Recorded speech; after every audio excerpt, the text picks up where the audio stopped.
Herkese merhaba arkadaşlar. Müslülerin yaz. Gerçek yüzünü size açıklayacağım. Çok uzatmadan videoya geçelim. Gördüğünüz gibi Ren Yazbaz editör olmamı bence hak etmiyor. Çünkü 220 abonesi var. Hiçbir işe yaramıyor. Ve oğlum uygulama inanmayın, bir de yukarıdaki yorumu velet mi attı? Sana ne oğlum? Velet attıysa sana ne?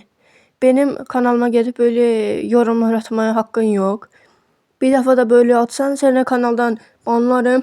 Bir daha da yorum yazamazsan benim kanalımda karşına çıkamaz. Diğeri ise gördüğünüz gibi.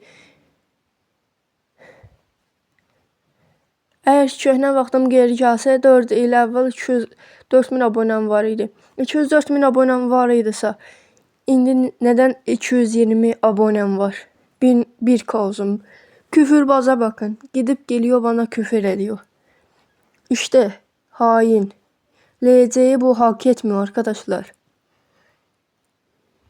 Kanka. Ne kanka?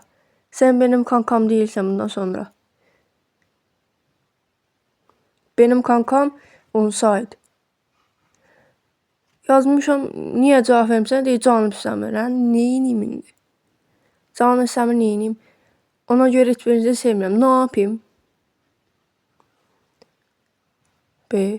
Çox egoist birisi. Başa düşürsən, mən eləyəcək səni oğladı. Kimi gəlir mənə məndən çox elə bir eləyəcəkdən dostsan. Nə belə danışır boş. Mən buna parkur eləmişəm. Nə qədər şey eləyirdim o vaxtlar. İyi davranıyordum, şimdi bak garip sözlük. Benim nerem garip? Nerem? Hiç kimse bana garip diyemez.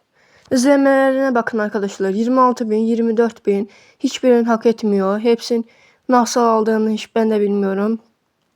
Hiç hak etmiyor. Beni kıskanıyor. Sen de böylesin. Ya kliks falan. Boş şeyler. Ve arkadaşlar videomuzun sonuna geldik. Kanalıma abone olup like atarsanız çok sevinirim. Görüşürüz. Bye bye.